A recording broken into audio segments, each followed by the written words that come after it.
매우 유명한 말씀입니다. 예배하는 자가 영과 진리로 예배한다. 그런데 이 구절이 나오기까지 이 말씀을 읽는 것은 쉽지가 않습니다. 실제 성경을 조금 자세히 읽어보려고 노력을 하면 요한복음 4장은 그렇게 쉬운 말씀이 아닙니다. 이 대목이 나오기까지 예배가 무엇입니까? 바로 영과 진리로 예배한 자들을 내가 찾고 있다라는 예수님이 대답이 나오기까지 사마리아 여인과 예수님의 만남으로부터 시작되게 되거든요. 그런데 우리가 이렇게 읽다 보면 도대체 이 여인은 이 질문을 왜 하는가? 도대체 이 여인은 뭐가 예배에 대해서 그렇게 궁금했던 걸까? 그리고 예수님은 왜 이 질문들에 대해서 이렇게 친절하게 매우 자세하게 다른 성경에는 언급하지 않았던 표현까지 써가시면서 이 여인에게 이 말씀을 전하시는가? 우리는 요한복음 4장 사마리아 여인과 예수님의 만난 부분에 대해서 이런 의구심을 느낄 수밖에 없습니다. 왜냐하면 스토리의 시작은 이렇게 시작합니다. 예수님께서 길을 지나가시다가 갑자기 사마리아로 가야 되겠다고 얘기를 하십니다. 그리고 사마리아에 가십니다. 그런데 유대인들은 사마리아 땅으로 들어가는 것 자체를 거부합니다. 그들은 저주받은 사람들, 그들은 개와 같은 사람들, 상종 못할 인간들이라고 취급했던 시대가 바로 그때였기 때문이에요. 그래서 유대인들은 먼 길을 돌아서 갑니다. 그런데 예수님께서 갑자기 그곳으로 가시더니 제자들을 다 마을로 내려보내십니다. 그 내려보내신 이유는 먹을 것을 사러 내려갔다고는 하는데 사가지고 올라왔을 수도 있는 거예요. 그럼에도 불구하고 예수님은 홀로 남아 계십니다. 목적이 있는 거예요. 그 목적은 뭐냐면 사마리아 여인을 만나기 위한 목적이 있던 거죠. 그런데 때는 시간은 매우 무더운 시간이었습니다. 오늘 굉장히 더우셨죠. 그러니까 오늘 낮 2시에 태양볕에 물통을 들고 걸어간다고 생각을 해보십시오. 어떠시겠습니까? 기분 좋으시겠습니까? 짜증나시겠습니까? 짜증나죠. 너무너무 불쾌한 거죠. 그런데 이 여인은요, 그 뜨거운 태양볕이 장렬하는 때 물통을 들고 예수님이 계신 우물, 그 우물 곁에 왔다는 거예요. 이 만남 자체가 이상한 거고, 이 상황 자체가 이상한 거고, 이 시간대가 이상한 거고, 이 장소가 이상한 겁니다. 그런데 중요한 건 뭐냐면 예수님께서 이 여인이 왔을 때 먼저 말을 건네셨다는 거예요. 나 물 좀 달라고 합니다. 그러면 사마리아 여인은 물을 주거나 안 주거나 둘 중에 하나를 하면 되는데 이 여인이 뭐라고 하냐면 유대인 당신이 사마리아 사람이 나한테 왜 물을 달라고 그럽니까? 먼저 시비를 걸 듯한 얘기를 하는 거예요. 근데 그러면 예수님께서 그럼 됐어 주지 마 또는 어디 감히 그렇게 얘기를 하느냐? 왜냐하면 남녀 차이가 존재했던 때니까요. 아니면 됐다 그냥 내가 먹게 그릇이나 줘 뭐 등등등의 여러 가지 얘기를 할 수 있을 텐데 예수님이 하시는 얘기는 뭐였냐면 너 목마르니? 내가 물이 있는데 지금 목마르다고 예수님이 물 달라고 해놓고 뭐라고 그러시는 거냐면 나한테 물이 하나 있는데 이 물은 너가 평생토록 다시는 물을 안 마셔도 되는 물이야. 이 물을 마시는 자는 영원토록 목마르지 않을 거야. 이 얘기를 한단 말이에요. 그런데 놀라운 건 뭐냐면 사마리아 여인이 이 예수님이 물이라는 얘기를 했을 때 굉장히 큰 관심을 보입니다. 왜일까요? 이 여인은 왜 지금 태양볕에 이 물동이를 가지고 여기까지 온 걸까요? 이유는 간단합니다. 이 여인이 그 동네에서 어울릴 수 없는 인생의 큰 결점을 갖고 있었던 사람이었기 때문이에요. 그 결점이 아직까지는 드러나지 않습니다. 하지만 이 여인은 정말 예수님의 말씀을 붙잡고 싶었어요. 왜냐하면 물을 준다고 하니까 평생토록 다시는 마시지 않아도 되는 물, 그렇다면 나는 여기 다시 오지 않아도 돼. 이 지겨운 걸음을 하지 않아도 돼. 이 여인은 그 물에 대한 관심을 크게 갖습니다. 그러자 예수님은 뭐라고 그러시냐면 가서 남편을 데리고 와라 이러는 거예요. 근데 이 여인은 그 얘기를 듣자마자 가슴이 철렁 내려앉습니다. 왜죠? 이 여인은 남편이 있습니까? 없습니까? 남편이 없어요. 그런데 남편이 있어요. 예수님께서 정확하게 이야기하십니다. 네 말이 옳다. 너가 남편이 없다는 말이 옳다. 왜냐하면 지금 있는 남편은 네 남편이 아니기 때문이다. 그러면서 예수님께서 이 여인에 대해서 여인의 과거에 대해서 다 끄집어내기 시작합니다. 남편 5이 있었는데 지금 있는 남편은 내 남편이 아니야. 그럼 지금 있는 남편은 누구 남편입니까? 다른 여인의 남편인 거예요. 이게 지금 여인의 상황이었고, 여인이 우물물을 뜨기 위해서 이렇게 뜨거운 태양빛에 나올 수밖에 없던 상황이었고, 그 여인이 물에 대한 집착을 보일 수밖에 없었던 사연이 있었던 거예요. 그러면 스토리는 어떻게 돼야 되냐면, 그 예수님께서 물을 주신다든가 아니면 여인은 물에 대한 질문들을 계속 던진다든가 이렇게 가야 됩니다. 그런데 여자가 갑자기 이렇게 얘기합니다. 20절이거든요. 우리 조상들은 이 산에서 예배하였는데 당신들의 말은 예루살렘에 예배할 것이 예루살렘에 있다 하더이다. 왜 갑자기 이 얘기를 하냐는 거예요. 여자는 자신의 모든 과거를 샅샅이 들여다보는 예수님에 대해서 당신은 선지자군요.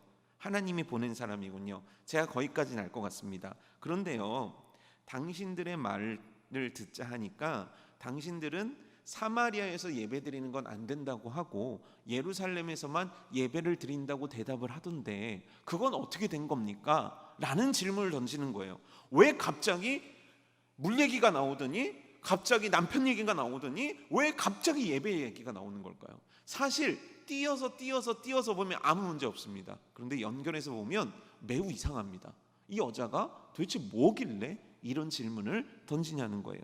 그런데 이 여인의 이 질문은요, 굉장히 필요한 질문이었습니다. 이 여인의 이 질문은 매우 적합한 질문이었습니다. 왜냐하면 이 여인에게 인생에는 문제가 있었잖아요. 지금 있는 남편은 누구의 남편입니까? 다른 여인의 남편이에요. 그렇다면 결혼을 5번까지 하면서의 여인의 인생은 떳떳합니까? 하나님을 믿는 자답습니까? 신앙인다운 인생의 걸음을 걷고 있는 겁니까? 아니잖아요. 그럼 이걸 해결해야 되잖아요. 쉽게 얘기하면 뭐냐면, 평생에 씻을 수 없는 죄를 갖고 있는 여자가 이 죄를 씻을 수 있는, 그래서 구원을 받아야 하는, 그래서 천국을 가야 하는 어떤 게 필요하잖아요. 그런데 그게 뭐였냐면 제사였다고요. 예루살렘에 가서 제사를 드리는 것이 그들이 죄를 용서함 받는 방법이었단 말이에요. 그래서 유대인들은, 택함 받은 자들은 구원이 그들에게 있다라고 믿고 그렇게 여김받고 그렇게 취급받고 그렇게 생각했던 이들은 죄를 지으면 양이든 염소든 가지고 가서 제사를 하나님 앞에 올려드리면 그 죄가 사함받았다고요. 그런데 중요한 건 뭐냐면, 여인은 자신의 죄를 사함받을 수 있는 방법이 지금 없는 거예요. 왜요? 예배할 곳이 어디인지도 불명확할 뿐더러 자신은 사마리아 그룹에서조차도 용납될 만한 상황에 처한 사람이 아니었기 때문이에요. 그래서 이 여인은 이 질문을 한 거예요. 내가 어떻게 하면 구원을 받을 수 있겠습니까? 내가 어떻게 하면 이 죄를 좀 용서함 받을 수 있겠습니까? 내가 어떻게 하나님의 자녀답게 살아갈 수 있겠습니까? 왜냐하면 이 여인은요, 우리로 따지면 어려서부터 하나님에 대해서 알고 배웠던 자였기 때문이에요. 제가 예전에 그 교회 새벽 예배 이렇게 인도를 하는데, 의중앙교회는 아니었고 다른 교회였는데, 갑자기 뒤에서 어떤 분이 막 엉엉 우시는 거예요. 통곡하면서 우시는 거예요. 그럼 가슴이 철렁 내려앉습니다. 도대체 무슨 사연이길래 저렇게 통곡을 하시나. 그런 분이 계시면 이제 집에 또 갈 수가 없으니까 이렇게 기도하는 척하고 이렇게 계속 있는 거죠. 그런데 그 걸음이요, 하루 이틀이 아니라 계속 되시는 거예요. 그러다가 우연치 않게 대화를 할 수 있는 계기가 생겼어요. 얘기를 들어보니까 예전에 청년부 회장 출신이었대요, 여자분이. 그러니까 얼마나 열심히 믿었겠어요. 얼마나 뜨거웠겠습니까? 청년부 회장까지 했는데, 회장을 딱 마치고 결혼을 했는데 믿음이 좀 연약한 남자와 결혼을 한 거예요. 그러면 믿음이 강한 쪽과 믿음이 연약한 쪽을 이렇게 결혼을 했으면 어느 쪽으로 가야 됩니까? 믿음이 강한 쪽으로 가야 되잖아요. 근데 희한해요. 신앙생활은요, 약한 쪽으로 갑니다. 근데 그게 너무너무 신비한데 진짜 그렇습니다. 부부가 있잖아요. 둘이 교회 나오잖아요. 막 남편은 뜨겁고 아내는 차갑습니다. 그럼 어느 쪽으로 가야 됩니까? 뜨거운 쪽으로 가야 되는데 그렇게 됩니까? 아니에요. 남편도 같이 차가워집니다. 이게 영적인 싸움이라는 건 우리들의 생각을 뛰어넘는 게 분명해요. 근데 이분이 남편 따라서 점점점 신앙이 약해지기 시작하면서 주의를 빼먹기 시작하고 먹고 살기 위해 바쁘다 보니까 잊었던 거예요. 그런데 딱 이사를 왔는데 집 문을 열었는데 교회가 있는 거예요. 그러니까 마음이 막 괴로운 거예요. 왜요? 알아요. 내가 이렇게 살면 안 되는 걸 너무 알겠어요. 그런데 현실은 어때요? 이걸 놓기에는 너무 또 복잡해지고 어려워졌어요. 지금 교회 가자고 애들 데리고 갔다가는 또 남편하고 한판 해야 되는 거예요. 그러니까 그 괴로움 때문에 새벽마다 교회 와서 우는 거예요. 이걸 해결해 달라. 난 이걸 해결하고 싶어. 그러면 결단하고 나오면 되는데 그게 또 어려우니까 그 괴로움과 그 싸움을 계속하고 있던 분인 거예요. 지금 사마리아 여인하고 너무 닮아 있는 거예요. 알아요. 이렇게 살면 안 된다는 거 알아요. 그런데 삶을 되돌이키기에는 너무 멀리 온 것 같아요. 이젠 안 될 것 같아요. 그래서 여인에게는 마음에 묵직한 짐 하나가 있는 거예요. 영혼을 짓누르는 돌덩이가 있는 거예요. 아니 바위덩이가 있는 거예요. 그게 뭡니까? 이 죄를 어찌 용서함 받으리까? 내가 하나님의 자녀로 어려서 사마리아에서 그렇게 예배드리며 자랐는데 이제는 하나님을 찾지도 못하겠고 하나님 앞에 나가지도 못하겠고 이 죄악 덩어리 이 인생 어찌하면 좋겠나이까? 이게 이 여인의 삶을 짓누르고 있었던 문제였고 예수님은 오늘 그 여인의 인생의 짓누르는 무게에 대한 답을 해주고 계신 거예요. 그 답이 뭡니까? 예배는 무엇냐는 거예요. 예배는 어디서 드려야 되냐는 거예요. 이들은 주장합니다. 사마리아 사람은 사마리아에서 예배를 드려도 돼. 유대인들은 주장합니다. 아니야, 예루살렘에서만 예배를 드려야 돼 라고 주장한다는 거예요. 그런데 예수님의 대답은 사마리아도 아니야, 예루살렘에서도 아니야. 그럼 뭡니까? 23절 말씀이에요. 다시 한번 읽어볼까요? 시작. 참되게 예배한 자들은 영과 진리로 예배할 때가 오나니. 장소가 아니다, 사마리아가 아니야, 예루살렘이 아니야. 너희가 진짜 예배할 때가 오는데 그 예배할 때 너희들이 가져야 되는 건 너희들이 알고 있었던 사마리아도 아닌 예루살렘도 아닌 영과 진리로 예배를 드려야 해 라는 두 가지 단어를 말씀해 주고 계신 거예요. 그럼 이 두 가지 단어가 의미하는 건 뭐냐는 거예요. 실제 사마리아 사람들은요, 비록 우리가 예루살렘에 가서 예배는 드릴 수 없어도 그곳에서 우리 나름대로 예배를 드리자 해서 그리심산에 제단을 만들었다는 거예요. 그런데 이 제단이 하나님의 말씀대로 만든 게 아니에요. 자기네가 어렸을 때 기억하고 있었던 거를 더해다가 거기다가 이방신들의 제사를 합친 거예요. 그렇게 해서 사마리아에서 나름의 예배를 드리고 있었다는 거예요. 하지만 인정해 줄 만한 부분이 있습니다. 뭐냐면 예배 드리고 싶어하는 열망이 그들에겐 있었다는 거예요. 그 뜨거움이 있었다는 거죠. 하지만 뭐가 빠졌습니까? 하나님이 원하시는 방법이 빠져 있는 거예요. 그럼 예루살렘의 예배는 뭐가 문제입니까? 이 바리새인들을 통해서 예수님이 지적한 말씀 아닙니까? 너희들은 회칠한 무덤이다. 이게 무슨 뜻입니까? 겉은 번지르르 한데 속은 다 썩어 문드러진 무덤과 같다는 거예요. 뭡니까? 하나님을 향한 열심도 진심도 다 사라져버린 채 형식만 그럴싸하게 만들어 놓은 두 가지 예배를 사마리아에서 드리는 예배와 예루살렘에서의 드리는 예배로 표현할 수 있는 거예요. 오늘날도 마찬가지입니다. 하나님을 향한 알맹이가 빠져 있어요. 뭔가 내 마음과 중심은 텅 비어 있는데 겉에 와서 옷 잘 입고 양복 입고 일어날 때 잘 일어나고 읽을 때 잘 읽고 말씀 시간에 잘 듣고 돌아가요. 하지만 형식만 돌아가요. 아무 마음의 감흥도 없고 깨달음도 없고 눈물도 없고 기쁨도 없고 웃음도 없어요. 또 어떤 쪽은 그냥 자신의 감정에 취해서 자신이 그냥 어떻게든 자기에 취해서, 그래서 요즘 뭐 유튜브나 이런 데서 많이 나오는 거 아닙니까?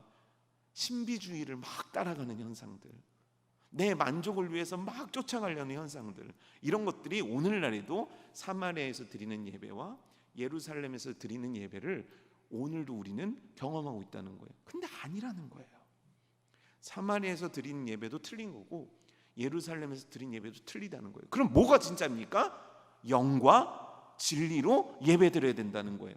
그럼 영과 진리로 예배드리라는 거 여러분 아십니까? 모르십니까? 들어보셨습니까? 안 들어보셨습니까? 들어보셨죠? 그럼 무슨 의미입니까? 자, 영으로 예배드린다. 뭘 어떻게 드려야 되는 겁니까? 자, 이제부터 영으로 한번 예배드려 봅시다. 시작. 어떻게 영으로 예배드리는 겁니까? 도대체 영이 뭡니까? 영이 뭐죠? 이 지구에 존재하는 모든 동물과 생물을 다 포함해서 유일하게 영혼이 있는 영적인 존재는 우리뿐입니다. 왜요? 하나님께서 하나님의 생기를 우리에게 불어넣어 주셨기 때문이에요. 그래서 우리는 생명이 된지라 영혼이 있는 존재가 되었다는 거예요. 여러분 그런 거 믿으시면 안 돼요. 고양이가 뭐 본다 그런 거 아니에요. 개들은 뭘 보겠습니까? 개들이 뭐 갑자기 숲에 정령이 있다 이런 거 믿으시면 안 됩니다. 그러니까 막 북한산에 가실 때 돌 올려놓고 이런 거 좀 그만하십시오. 그게 뭐한 짓입니까? 그 돌을 갖다가. 근데도 그냥 가는데 이거 무너뜨리시면 안 된다고. 목사님 이거 무너뜨리시면 안 된다고. 이거 무너뜨리면 재수 온 붙는다고. 무너뜨려도 됩니다. 그런 거 상관없는 겁니다. 그런 건 아무 의미가 없는 거예요. 이 세상에 영혼을 가진 영적인 존재는 우리밖에 없기 때문이에요. 그럼 영이 뭐냐는 거예요. 하나님다움. 하나님다움을 의미하는 거예요. 내 영혼은. 내가 영적이라고 했을 때는 뭐냐면 인격적인 하나님이 부여하신 아름다움이 내게 있는 거예요. 그래서 사람만 양보해요. 사자가 먹을 걸 양보한 거 보신 적 있으십니까? 그 오랑우탕이 오늘 뉴스 봤는데 너무 웃겨갖고, 오랑우탕 아십니까? 그 지능이 제일 높잖아요. 오랑우탕이 손을 씻고 음식을 먹었대요. 그게 뉴스에 나왔어요. 아니 저도 오늘 손 씻고 밥 먹었어요. 심지어 저는 오늘 밥을 먹고 손을 씻었어요. 이게 뭐가 놀랍습니까? 그런데 짐승에겐 그게 놀라운 거예요. 하지만 인간에게는 예의를 지키는 것, 아름다운 말을 하는 것, 사랑하는 것, 누군가를 인격적으로 섬기는 것, 진심을 다해서 무언가 하는 것, 이건 영적인 우리밖에는 못하는 거예요. 그 영혼을 하나님께서 우리에게 주셨다는 거예요. 그럼 뭐냐면 우리가 영적으로 하나님 앞에 예배드린다고 그랬을 때 이 영적인 건 뭐냐면 우리 내면의 중심을 다한 진심 어린 예배를 뜻하는 거예요. 겉으로가 아니라, 감정이 아니라, 액션이 아니라, 행동이 아니라 하나님 한 분을 향한 그 사랑이신 하나님을 가득 마음에 품고 사랑 가득함을 넘치도록 하나님 앞에 올려드리는 나의 중심과 나의 뜻과 나의 마음과 나의 모든 것을 다하여 드리는 예배, 이게 바로 우리가 드리는 영적 예배라는 거예요. 이게 어디 나와 있냐면 시편 103편 1절에 이렇게 나와 있습니다. 내 영혼아 여호와를 송축하라. 내 속에 있는 것들아 다 그의 거룩한 이름을 송축하라. 내 속에 있는 것들아, 내 영혼이요 주를 송축하라. 이것이 바로 우리들이 영적인 예배로 드리는 이 영이라는 거예요. 그러면 어떻게 영적인 예배를 드릴 수 있겠습니까? 첫 번째는 뭐냐면 성령님께 복종해야 됩니다. 뭐라고요? 성령님께 복종하지 않으면 영적인 예배를 드릴 수 없습니다. 왜냐하면 내 영이라는 것은 하나님을 닮은 하나님이 부여하신 그것인데, 그것은요 당연히 하나님 말씀에 순종하도록 되어 있기 때문이에요. 그래서 우리가 삶의 예배라고 표현하는 건 뭐냐면 삶 속에서 찬송 많이 부르세요를 의미하는 게 아니라 삶에서 성령님의 음성에 귀 기울여서 성령님이 이끄시는 대로, 성령님께서 말씀하신 대로 순종하며 사는 것, 그게 바로 삶의 예배라는 거예요. 근데 내가 영적인 예배를 드리길 원한다면서 성령님과 상관없이 살아요. 그런데 내가 어떻게 영적인 예배를 드릴 수 있겠습니까? 한 주 동안 성령님이 나한테 언제 얘기하셨는지도 몰라요. 성령님이 내 마음에 어떤 감동을 주셨는지도 몰라요. 성령님이 계신지조차도 모르겠어요. 그리고 나서 살다가 주일날 오면 영적인 예배를 드릴 수 있겠습니까? 아니, 상식적으로 생각해 보십시오. 한 달이 됐던 두 달이 됐던 1년이 됐던, 여러분 구구단을 안 외워보잖아요. 그러면요 갑자기 구구단을 생각하려고 그러면 뭐지? 1단부터 2단부터 외워야 돼요. 제가 그걸 경험하고 있잖아요. 윤호가 가끔 아빠 48이 뭐야? 그러면 바로 나와야 돼요. 근데 그게 안 되는 거예요. 왜요? 구구단을 별로 쓸 일이 없으니까요. 사이렌서 사이플 서슴 뭐라고? 사서심 서슴 이렇게 되는 거예요. 왜요? 내가 평소에 그걸 하고 있어야 그게 나오는 거예요. 구구단을 하긴 외워보신 지가 너무 오래되셨죠? 이게 뭔가도 싶어요. 그런데 더 쉽게 얘기하면 김치도요 한 3년 안 담가 보세요. 그럼 담그려고 그럴 때 생각이 안 나요. 김치에 무슨 젓갈을 넣었지? 김치도 이제 끊으셨죠? 예, 김치도 그렇고 뭐를 예를 들까요? 그냥 얘 들지 마요. 그냥 시간도 지금 막 다가오니까 얘 들지 말고 생각을 해보세요. 내가 성령님과 아무 상관없이 사는데 내가 영적 예배를 드릴 수 있겠습니까?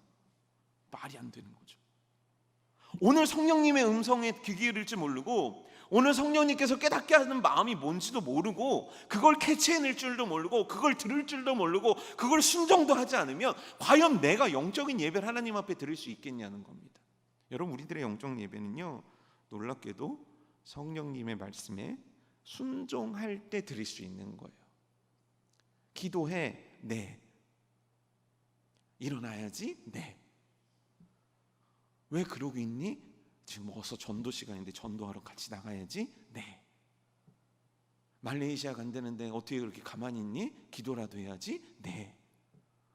성령님은요, 우리 안에서 얘기를 하고 계시다고요. 그럼 우리는 어떻게 해야 되냐면 그것들을 캐치해내기 시작하는 거예요. 어떻게 캐치합니까? 이거 진짜 많이 질문 받거든요. 목사님, 성령님이 얘기하시는 것을 어떻게 듣습니까? 어떻게 듣습니까, 여러분? 아빠가 얘기하는 걸 어떻게 듣습니까? 아빠가 얘기하면 어떻게 듣습니까? 제가 윤호야, 그럼 윤호는 어떻게 듣습니까? 귀를 열어요? 마음을 열어요? 맞습니까? 아니에요. 그냥 듣게 돼 있습니다. 듣게 돼 있습니다. 그럼 안 듣는다는 건 뭡니까? 내가 이어폰을 꽂고 있든 안 들리는 곳에가 있든 문을 닫고 방문을 닫고 방에 들어가 있으면 안 들리는 거예요. 그럼 어떻게 해야 됩니까? 들으려고 해야 듣는 거예요. 하나님 앞에 나와서 하나님 제게 말씀을 해주세요라고 얘기를 해야 들리는 거예요.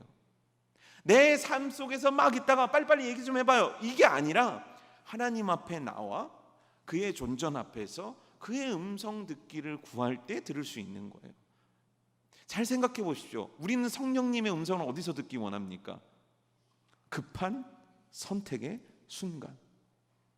하나님, 그러니까 로또에서 마지막 번호는 뭐죠? 이럴 때만 듣고 싶어요. 시험이 4번입니까 5번입니까? 이런 걸 찍을 때만 하나님의 음성을 듣기 원하는 거예요. 하나님, 그러니까 이 주식을 팔아야 됩니까 사야 됩니까? 이럴 때만 하나님의 음성을 구하는 거예요. 그러니까 나는 여기 있으니까 하나님 와서 나한테 필요한 걸 얘기해주고 가쇼, 이거예요. 하지만 신앙은 하나님이 계신 곳에 가서 하나님이 들려주시는 음성을 따라 하나님이 하라는 일을 하는 게 신앙이에요. 우리는 그래서 하나님의 음성을 들을 수가 없는 거예요. 그런데 계속 이렇게 있으면 안 되는 거예요. 그러면 하나님이 원하시는 영적 예배를 드릴 수 없기 때문이에요.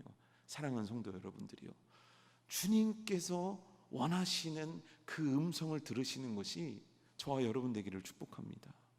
그러니 여러분들의 방에서 나오시고 귀에 있는 이어폰도 벗으시고 여러분들의 인생의 욕심과 욕망으로부터서 나오셔서 하나님의 음성 듣기를 갈망하는 것이 저와 여러분 되기를 축복합니다. 두 번째는 뭐가 돼야 되냐면 하나님을 향한 생각으로 내 머리를 채워야 된다는 거예요. 여러분들 머릿속엔 지금 뭐가 있습니까? 제가 들여다볼 수는 없지만 여러 가지 생각들이 있을 거예요. 왜 이렇게 덥나? 집에 가면 뭐 하지?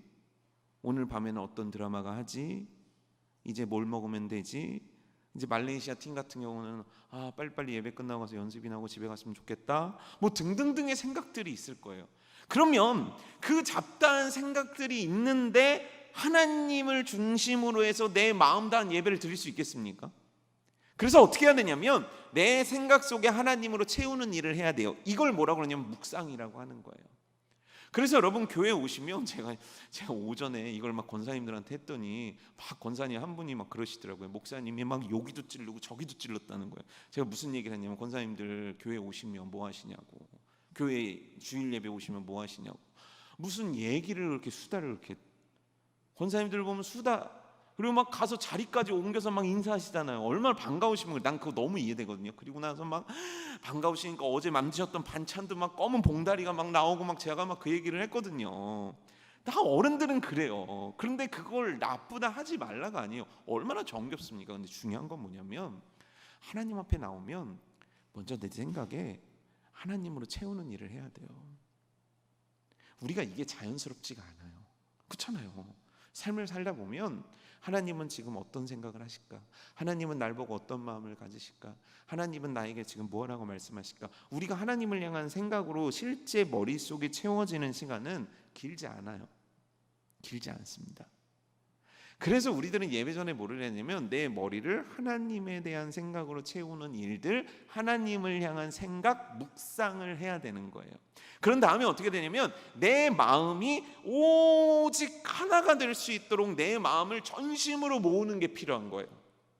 이게 뭐냐면 예를 들어 잘 생각을 해보세요. 자, 제가 마음에 큰 걱정, 근심이 있다고 쳐요. 예를 들어서 내일 카드값을 내야 되는데 그 돈이 너무 없는 거예요. 그런데 갑자기 성도님 한 분이 오시더니 확 저한테 상담을 해요. 그럼 저는 어떨까요? 전 어떨까요? 그 성도님의 말씀이 막 들릴까요? 아니면 제 마음의 무거움이 더 크게 들릴까요? 뭐가 제 귀를 사로잡고 제 마음을 사로잡을까요? 그러니까 카드값에 대한 스트레스가 없으셔서 다들 그 괜찮으신 삶을 사셔서 그런 게 별로 없으시겠지만 실제 많은 분들은요 이런 경우가 되면 내일 카드값 어떡하냐, 내일 돈 나가야 된다 어떡하냐, 이게 내 마음을 사로잡는 거예요. 그래서 요걸 그대로 예배 가운데 들여다보면 내 마음의 무거움이 하나님의 음성을 막아요. 내 마음의 무거움이 하나님의 뜻을 다 막아요. 이게 중요해요. 하나님이 중요한 게 아니라 이게 너무너무 중요해져요. 그럼 어떻게 해야 되는가? 내려놓음이 필요한 거죠. 우리가 영적인 예배를 드린다고 했을 때 날마다의 성령님과의 관계, 성령님께 복종하는 것을 만들고 생각을 하나님으로 채우고 마음을 하나로 묶는 것이 그래서 필요한 거예요. 이러할 때 영적 예배를 드릴 수 있는 거예요. 마지막으로 영적 예배를 드리기 위해서는요 회개해야 해요. 회개. 유대인은요 잔치집에 들어가려면 반드시 닦아야 하는 두 가지가 있었어요. 그게 뭐냐면 하나는 발이고 하나는 손이에요. 그들은 손을 닦고 먹어야 되고 또 발을 닦고 그 집에 들어와야 되고, 예배도 마찬가지예요. 손과 발을 닦고 들어와야 돼요. 이게 뭡니까? 회개예요. 왜요? 우리는 구원받은 자로 이미 손과 발밖에 쓸 필요가 없는 자들이 되었다는 거예요. 예수님의 말씀대로. 그래서 우리가 예배 전에 우리들이 하나님 앞에 한 주 동안 지었던 죄들에 대해서 고백하는 이유가 뭐냐면 손을 씻고 발을 씻는 행위라는 거예요. 그래야 할 때 성령께서 원하시는 성령의 감동으로 충만한 영적인 예배를 우리가 드릴 수 있다라는 거예요. 여러분, 이거는요 그런데 충분히 우리들이 시도하면서 삶에서 만들어 볼 만한 얘기예요. 성령님께 복종하기, 생각을 하나님으로 채우기, 마음을 하나로 모으기, 회개하기. 이러할 때 우리들은 예배의 중요한 두 가지 요소 중에 한 가지, 영적인 예배를 드릴 수 있는 자의 모습으로 준비될 수 있다는 거예요. 그러면 진리로 예배 드린다는 건 뭡니까? 진리가 뭐죠? 말씀이에요. 이 얘기는 뭐냐면 하나님께서 원하시는 대로 하나님의 방법대로 예배를 드리라는 거예요. 요즘 시대가 너무너무 참 좋아졌죠. 그래서 예배에 대해서 선택을 하기 시작합니다. 제가 이경훈 목사님하고도 얘기했던 건데 지금 토요일 날 예배 드리는 교회들이 많아지고 있어요. 주일도 드리고 토요일도 예배 드려요. 근데 토요일 예배 드릴 수 있습니다. 뭐 그럴 수 있죠. 예배는 금요일도 드릴 수 있고 월요일도 드릴 수 있는 거니까요.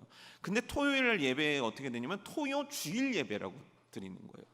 근데 제가 어렸을 때 토요일 날 예배 드리면 어떻게 되냐면 안식일교인이라고, 이단이라고 그랬거든요. 근데 지금 대형 교회를 중심으로 해서 토요 주일 예배가 생겨요. 그래서 토요 주일 예배를 어떻게 드리냐면 1, 2, 3, 4부로 드려요.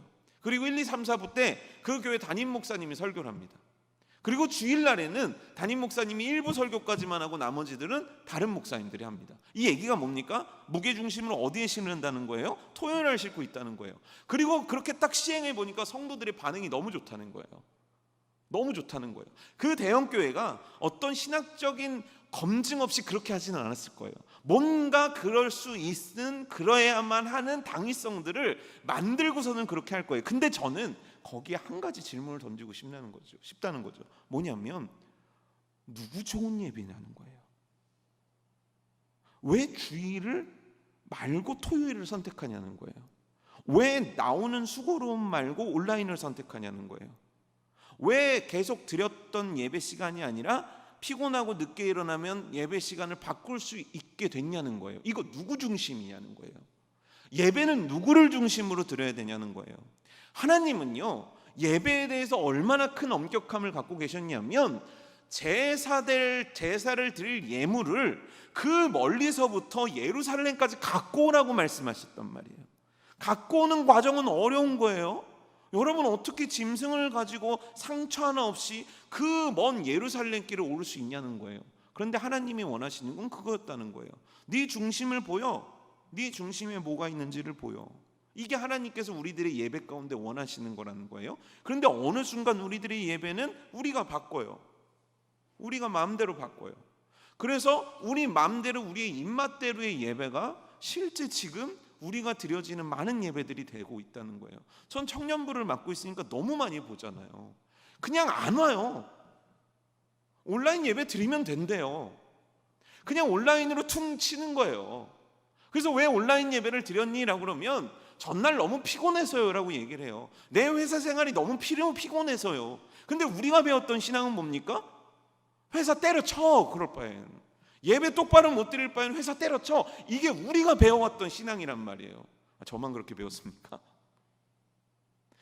당연히 그게 맞다고 배워왔는데 이제는 아니에요. 이제는 점점요, 하나님이 우리들에게 알려주신 예배의 방법보다는 내가 원하는 예배의 방법이 더 중요해지는 거예요. 여러분, 하나님께서 원하시는 건 진리로 예배드리라는 거예요. 그래서 사마리아 사람들의 예배를 안 받으셨던 거예요. 하나님의 방법대로 드리지 않고 있는 예배였기 때문이에요. 여러분, 영으로 예배드리는 것, 진리로 예배드리는 건 마땅한 겁니다. 그런데 중요한 건 뭐냐면 여기에는 어마어마한 장애물 하나가 놓여 있어요. 이 장애물은 무엇일까요? 왜 나는 영으로 예배드리지 못하는가? 왜 나는 진리로 예배드리지 못하는가? 여기에 큰 장애물 하나가 있습니다. 그 장애물은 뭘까요? 세상일까요? 시대일까요? 여건일까요? 직장 상사일까요? 엄마일까요? 아빠일까요? 아닙니다. 나입니다. 나예요. 영적으로 준비하지 못하는 나, 진리의 말씀을 알지만 따르지 않으려고 하는 나예요. 그런데 성경은요, 우리들에게 아주 간단한 답을 하나 줍니다. 마태복음 16장 24절인데 제가 읽어드릴게요. 이에 예수께서 제자들에게 이르시되 누구든지 나를 따르려거든 자기를 부인하고 자기 십자가를 지고 나를 따를 것이니라. 바울은 이걸 어떻게 표현하냐면 너를 산 제물로 하나님께 드리라고 얘기하는 거예요. 너가 제물이 되라는 거예요. 너가 죽으라는 거예요. 너가 죽으면, 네 생각만 죽으면, 네가 중요하다고 생각하는 것만 죽으면 하나님께서 찾으시는 영과 진리로 예배 드릴 수 있다라는 거예요. 실제 여러분, 예배 시간을 지키기 어려워서 지키지 못하는 겁니까? 제가 제 얘기라서 안 믿으실까 봐 제가 안내 쓰시는 장로님한테 직접 물어본 거예요. 장로님, 그 늦으시는 분들 계시죠? 예배 때 주일에 그분들 52주 동안 관찰해 보시니까 어떻습니까? 제가 물어봤어요. 그랬더니요, 너무 재밌는 답 하나를 하시더라고요. 정확하게 그 시간에 들어오신대요. 너무 신기하지 않아요? 사람이 회사를 9시 출근을 해야 된다고 쳐요. 근데 9시 5분에 왔어요. 그래서 처음에는 위에 상사 대리가 불러가지고 너 그러면 안 돼 라고 얘기를 했어요. 근데 이 사람이 정신을 못 차려요. 그래서 그 다음 날은요, 또 9시 5분에 왔어요. 그랬더니 이번에는 부장님이 불러요. 너 그러면 안 돼. 그래서 네, 죄송합니다. 근데 또 정신 못 차리고 그 다음 날 9시 5분에 또 와요. 그래갖고 이번에는 임원한테 불려갔어요. 너 진짜 너 왜 그러냐? 너 근무 태도가 그래서 되겠어? 그런데 또 정신 못 차리고 그 다음 날 9시 5분에 와요. 그래갖고 이번에 사장님한테까지 불려가요. 너 한 번만 더 지각하면 너 진짜 너 회사 그만둬? 자, 그러면 그 다음 날 늦게 올 사람이 있겠습니까? 없겠습니까? 아니, 이렇게 연달아서 임원한테까지 사장한테까지 혼나면서 늦을 사람이 있겠습니까? 없겠습니까? 없죠. 절대 없습니다. 있을 수도 없는 일입니다. 그렇지만 우리 중학교 왜? 주일 11시에는 빈번합니다. 52주가 소름 돋도록 똑같습니다. 왜죠? 왜죠? 아니, 이유가 뭐죠? 이유를 얘기해 보세요. 늦으시는 분들이 이유를 얘기해 보세요. 이유가 없어요. 그냥이에요. 알람을 5분만 일찍 맞춰도 달라질 수 있지만 5분을 일찍 맞추려고 하지 않아요. 왜입니까? 내가 주인이기 때문이에요. 아니, 목사님, 너무 지나친 얘기입니다. 늦을 수 있죠. 그래요, 늦을 수 있죠. 그럴 수 있죠. 살다 보면 별의별 일이 다 있으니까요. 하지만 그게 습관이 될 수는 없죠. 아니, 생각을 해보세요. 그게 습관이어서는 안 되는 거죠. 피곤해서 전날 밤에 늦게 자가지고 허겁지겁 나올 수는 있죠. 하지만 그게 365일이 될 수는 없는 거예요. 어떠십니까? 영과 진리로 예배드리기 위해선 뭐를 더 알아야 되는 게 아닙니다. 결국 내가 죽어야 되는 겁니다. 왜냐하면 예배는 나를 제물로 바치는 행위이기 때문이에요. 어린 양을 죽여서 죄 용서함 받았듯이 내가 제물이 되어 하나님 앞에 죽어지는 것이 예배이기 때문입니다. 영과 진리로 예배드리고 계십니까? 영과 진리로 예배드리는 여러분들의 삶이 되기 위해 죽어지는, 십자가 지는 우리의 삶이 되기를 주님의 이름으로 축복합니다.